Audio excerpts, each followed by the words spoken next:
there's an atonement made. And that's what you're building up to in Leviticus here. You're building up to that Day of Atonement that you're going to get to soon in your podcast. And there'll be, I hope, a lot of emphasis on that, because that's the pinnacle of Leviticus. And when you get there, it's like, this is what it's all about. And this is what Christ did. Christ acts as that atonement. And this is what it's pointing to. This is all showing that.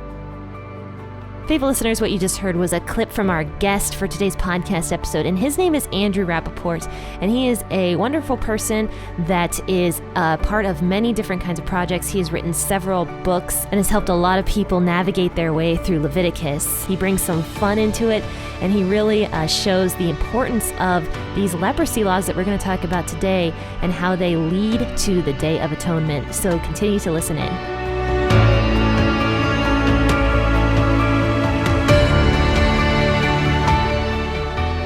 Hey, faithful listener, grab your cup of coffee and experience the Bible in a way you never have before. P40 Ministries is a podcast that goes through the Bible cover to cover. It's an awesome narrative that focuses your mind and prepares your heart for God to speak. So join your host, Jen, for a biblical podcast that's hilarious, informative, imaginative, and fun. The P40 Ministries podcast. Listen now as we go through the book of Leviticus.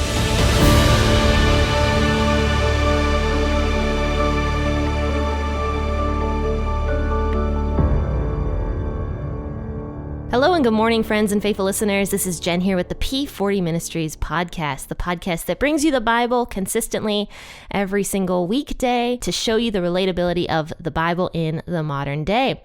And we have a guest on the podcast today, and this is Andrew Rappaport. And he's got a bunch of various ministries. I met him through his podcasting ministry that he has. So Andrew, I would love for you to introduce yourself. Tell everybody what you do. Tell everybody about the books that you've been writing and just all the other various things that you do. Well, that's a problem. You said this is a short podcast. Yeah.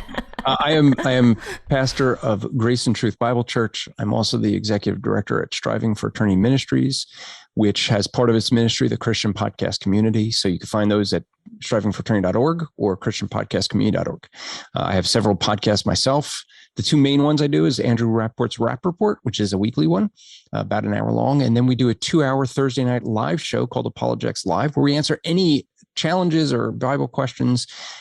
People just go to apologeticslive.com, and there's links to join and times of when we do the show and what the main topic would be that day.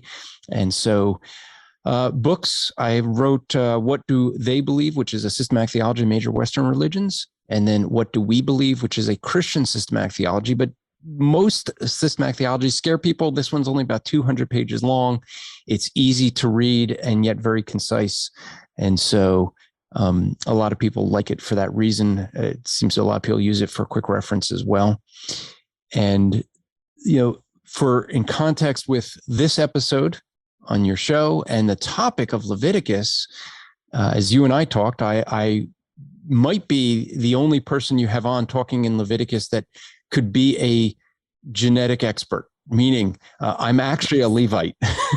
And that was so fascinating to learn about. And so my first question, obviously, was, how do you know? So please tell everybody how you know you're a Levite. Yeah. So when Jewish people actually didn't keep last names for a very long time, we were some of the latest to have last names. And if you think about, like you think in Europe and different places of the world, they'll have a coat of arms for people.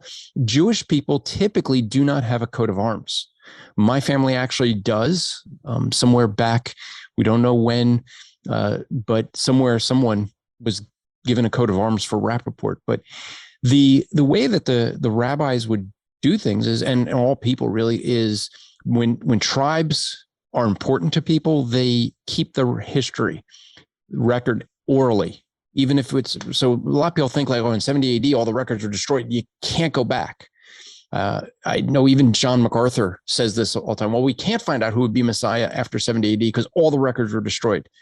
Well, yeah, but people knew orally their genealogy going back several generations, even today in Arab countries, you have people that can go back 14 generations. So all it means is they started writing it down again. And even though some, get would be lost and whatnot, when we started getting last names, those last names ended up being tied to the different tribes. So we can tell from last names which tribe people are. So I would actually be not only from Levi, Aaron, but more specifically what's called a Kohen. And a Kohen would be those who are responsible for the temple elements in the temple. Wow, that's awesome. So you would have been kind of like Zacharias in the New Testament, right? That one of the priests that goes in and lights the incense back in those days, right? It could have been my responsibility, and that's actually the reason the rabbis want me to convert back to Judaism, because if they rebuild a temple, they need the Kohens. Huh, how about that? I didn't know that. But that's fascinating. Thanks for sharing that with us today. We are actually going to talk about Leviticus. We're going to talk about the entire chapter of Leviticus 14. And everything here is involving basically leprosy and the uncleanness of a person from the outside. So we talked about the priests and how the priests have to be ceremonially clean. We talked about the food laws and how what you eat has to be ceremonially clean. Now we're moving more into what makes a person unclean from the outside, in a sense. And one of these things, obviously, is leprosy or different kinds of plagues. So I think it just depends on, what kind of leprosy that you can have. And it even talks about how houses here can have leprosy too, which is kind of interesting. So Andrew, shine some light on this. And you gave me a list of all sorts of different things about leprosy. So I'd love for you to share that with everybody as well. Sure. And, Leviticus is one of those books that people, they skip over, right? Mm-hmm. You'll say, I'm going to read through the Bible in a year: Genesis, Exodus, Numbers, Psalms, right? Yes. It just, or maybe they just go to, Joshua. Like, it seems like such a boring book. And I think I sent you a talk that I've done many times where I go through Leviticus. I've done it in many churches as a Sunday school. And I say, we'll go through the book of Leviticus, the whole book in 1 hour, and you will enjoy it. And everybody seems to enjoy it. And at the end of that, everybody says they are never going to read Leviticus the same way, because Leviticus really is the gospel message.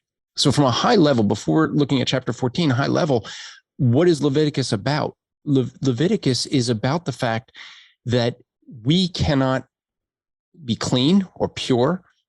We can't sanctify ourselves. God is the one who sanctifies. He makes atonement, and he is God.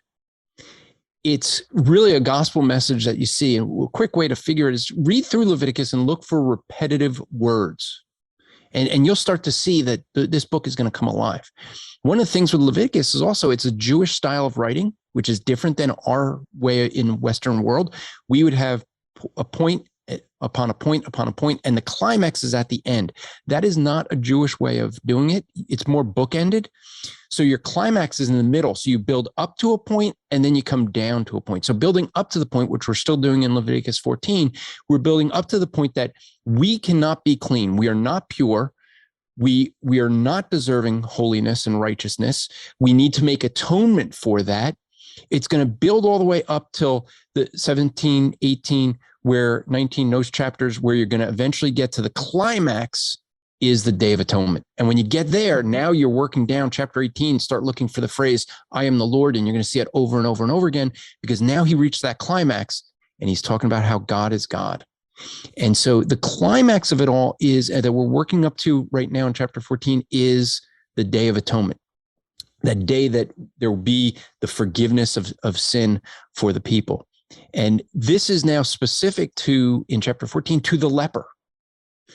And, at Striving for Eternity, if you just do a search on leper, you'll find basically what I have is the law of cleansing a leper. And it goes through the entire chapter here. And it's an 8-day process. And maybe you as a listener, you're saying, well, why in the world would God include all this detail, and it is detailed on what to do with a leper, especially because we don't really have leprosy too much in our culture. What do we get out of this? Well, if you're thinking that, let me start with that answer so that the rest of this podcast, you have that answer. God wants us to know very clearly that we are not clean and we can't cleanse ourselves. Okay. He's the one that's going to make atonement. And the whole process here, as labor intensive as it is to show how important cleanliness, being pure, is to being in a right state with God. That's really the goal. And so leprosy was an issue back then. How did you know if someone was healed? If someone had leprosy, it was contagious. It was very contagious. It could be spread. So people would have to go outside the camp. How do you know that they've been cured to let them back in the camp? And that's what this chapter is going to go over. Now, listen, we can now like appreciate this. That people, Jen, couldn't appreciate this before as much. People now know this thing called, maybe you've never heard of it, but you ever hear of COVID? Yeah, it's everywhere. But remember early on in COVID, people were like putting their groceries. I mean, we were doing this. We were told this is what you should do because it could get on. So when you go grocery shopping, we actually had a table. We'd wipe everything down and then let it air dry. So there would be nothing on that. And that's what was happening. Why? Because we were told this is so contagious. It could stay on surfaces for a long time. And so you had to wipe everything down. Well, we find out that wasn't so true, but leprosy seems to be that way, that could even get onto a house. And so because it was so contagious, it was something that people had to be put out. So it's important to know, how can someone know that they're healed to be let back into the community so that they're not spreading it. And one of the things with leprosy that people think of, when people think of leprosy, they think of it as a disease where all your body parts fall off, noses, fingers, things like that. It's actually a nerve disease. And so what it is you don't feel you can stick your hand in fire and you don't feel it. So what's going to happen to your hand? It's going to burn off. You're going to rub your nose off, rub your hand off. It's not that these things fall off. It's actually that people aren't feeling the pain. They don't realize they knew what pain felt like. Now they don't have it. And they're doing things that are hurting them, but they don't know it. And so as a listener, may that encourage you every time you feel pain. That's actually a good thing. God gave us pain as a warning. Yeah. So looking through this chapter, you have several steps to go through. There's 30 steps to go through, about 30 steps to go through to validate if someone is healed. There's roles that the priest has to do. There's roles that the leper has to do. On day one, you see this in verse 2, the leper is brought to the priest. The priest is going to be the one to determine this. So the priest has to go outside the camp, inspect the leper. And one of the things the priest is going to prepare is 2 birds, some cedar wood, a scarlet string, and hyssop. And this is going to be for a sacrifice. And so priest is going to then, he's going to kill the bird over a pot of running water. And I don't know why it has to be over a pot of, running water, but dips the bird in the cedar wood and the scarlet thread and the hyssop in the blood of the dead bird. Verse 6. He then sprinkles that on the leper 7 times. Why does it have to be 7 times? Because God said so. It is very interesting. And I'm actually moving forward. Sorry for interrupting. Mm-hmm. But it says same thing for the house. Yeah, in verses 48 through 53 of Leviticus 14, it talks about the exact same thing. If the plague was in the house and no longer it's, being spread, the priest has to come and do the exact same thing. The bird over the running water and then flick the house 7 times with the blood. And we sit there and say, why 7 times? Is there something, cynical, like like this is somehow curing, or what is it about the 7 times? I think it's nothing more than God wants us to know that he is a God of detail, and he wants this to be followed to the letter of the law. Why? To show the difficulty in recognizing cleanliness, that there's not just, I just declare you clean, Mm-hmm. Yeah. I always kind of say it's one for every day of the week. I don't know if that's true. Obviously, we have no clue why the 7 times, but... Well, 7 is a number that we see that seems to be a number of perfection in the Word of God. We see it over and over again, that a lot of things are in 7s. But there's nothing medicinal here that I know of that 7 times makes a difference. But after he sprinkles, the priest is going to pronounce that the leper has been clean.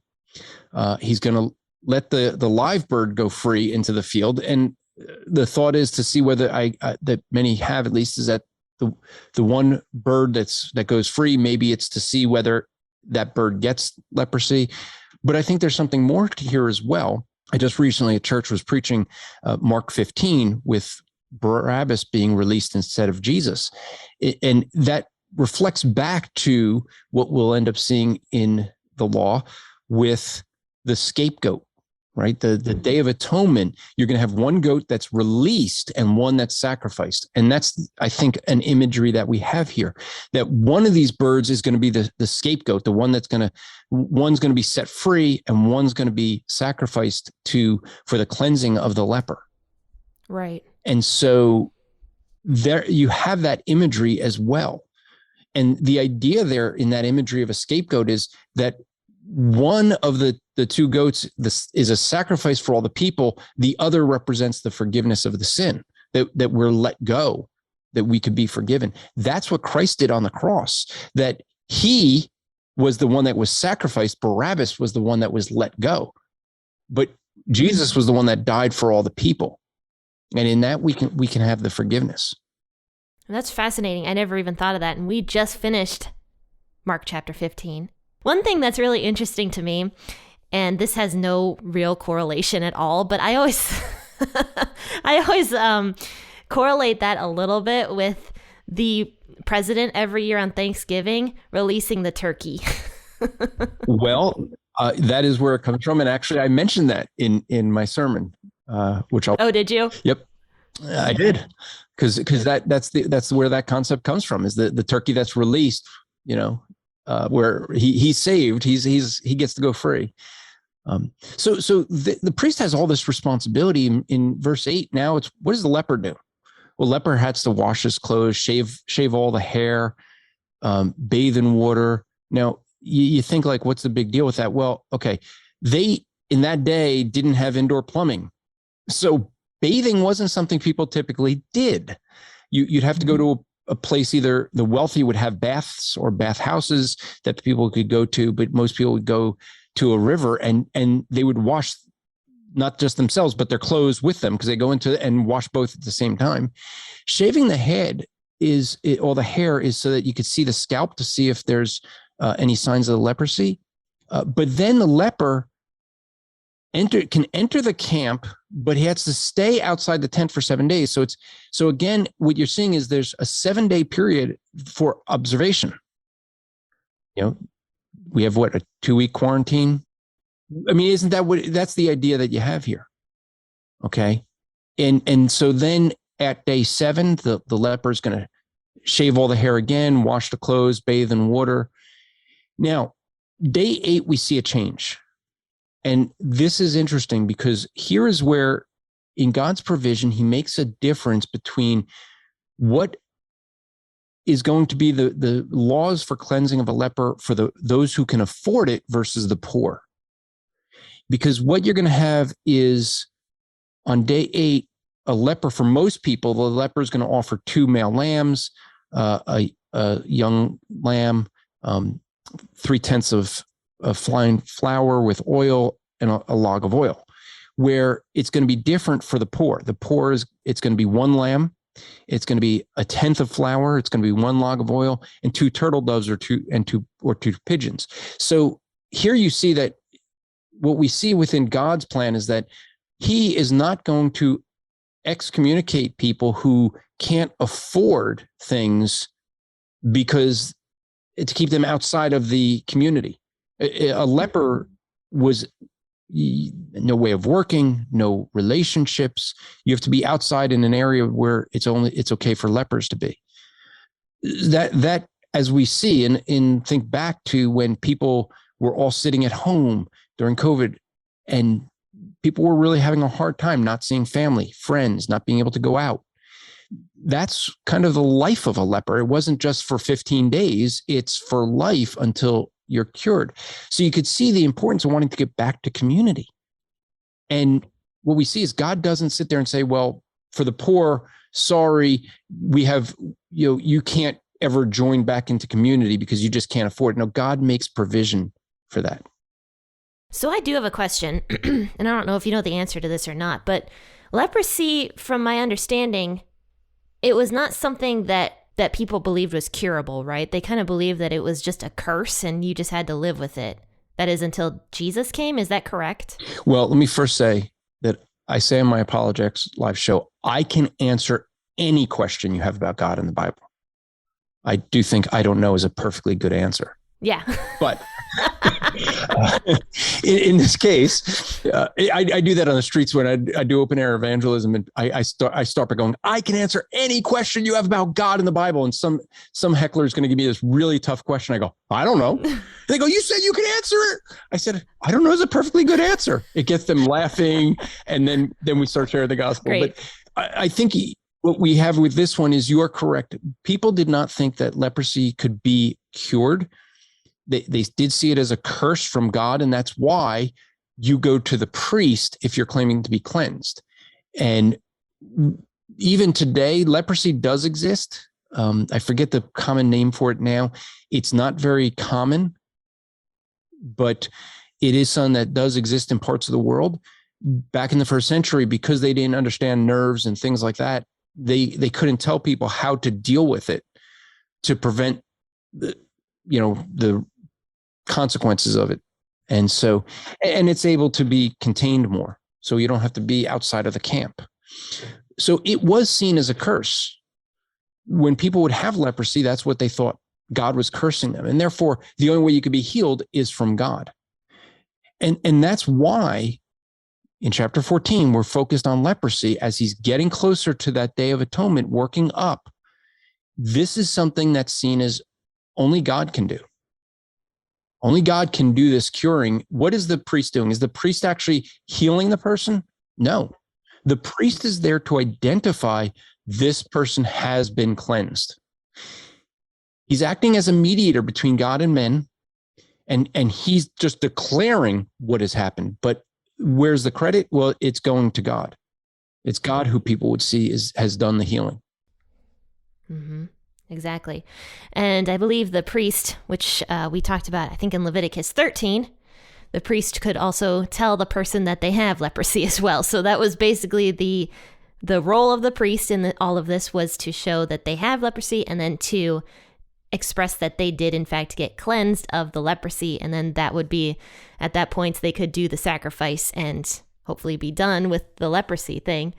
But yeah, I mean, through all of this, you're absolutely right. This is something that stuck out to me when you were talking, was the priest doesn't have a role in healing at all.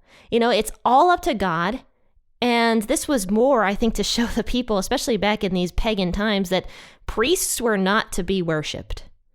Because I think back in the old days, that people would worship anything. Well, we still to this day do, but they would worship anything, and I mean, God is consistently showing the people, the priests are just like you guys. It's me that's doing all the healing. And so I think that's something that stuck out to me when you were talking. And notice, really a key is verse 19. The priest offers a sin offering, right? And then the priest makes atonement for the leper. Now he's acting, remember, he's the mediator between God and man. He's acting in that sense. So the idea that this must be some sin that someone had, there'd be actually in this process a couple of sin offerings. You'll see one in verse 13. But in verse 19, he makes a sin offering, and then it says that the priest is going to make atonement for the leper. So this is why I say this is all building up to that. The key you'll see in verse 20, the priest makes atonement for the leper. So this, I think, points to, and that's the last step before he's cleansed. Before he's announced, okay, you're clean, you can return to your home, everything. It's that there's an atonement made. And that's what you're building up to in Leviticus here. You're building up to that Day of Atonement that you're going to get to soon in your podcast. And there'll be, I hope, a lot of emphasis on that, because that's the pinnacle of Leviticus. And when you get there, it's like, this is what it's all about. And this is what Christ did. Christ acts as that atonement. And this is what it's pointing to. This is all showing that. Here you have this leper who can't be cleansed on his own. And oh, look, it's the priest who's going to do the sin offering and then the atonement. So you have that sacrifice for sin and atonement declared. Now, we know that this is an atonement for the leprosy, but it pictures the atonement that'll be for our sin. A priest doing a sacrifice doesn't actually create that atonement of sin. It was something that was picturing something they knew would be in the future when Messiah would come. And you end up having Christ as the Passover lamb acting as that atonement. Mm-hmm. Yeah, so every bit of this just points to Jesus. And that's what's just so fascinating about the Old and New Testament, which is why I always say, I mean, in the church I was raised in, I shouldn't say that, but the way I was kind of taught to believe, I suppose, from different people, was that the New Testament was really all that mattered. And so I don't believe that. I believe that the Old Testament and the New Testament function together to show people, just the entire story of Jesus and why he had to come. And that's why I always say, like, the Old Testament is just so important. And I have such a passion, for the Old Testament. But to summarize everything, and this will be the last question I ask, is what can we take from this portion of Scripture today? And we kind of already talked about it, but go ahead and summarize that for us. I mean, what we can see is our own sin that we can't be cleansed from. Only God can take that away, and he takes it away at the cross with what Christ did. And really, this is just a picture of that. I mean, why all this detail? It seems so boring to read this. That's why so many people skip Leviticus. And yet, what we end up seeing is, here is a great picture of what God ends up doing for us. And in the end, it is God, not a priest, who's going to declare us clean. It's God who makes the sin offering himself. It's God who makes the atonement for us, and God who declares us clean. That's a beautiful thing. Just think about the life of a leper. I mean, just outside of the camp. I mean, we probably, I think, can appreciate this better ever since 2020 than ever before, because we understand with COVID what it meant to be outside and not be able to be participating with people. I mean, a lot of people struggled with that separation. That's the life of a leper.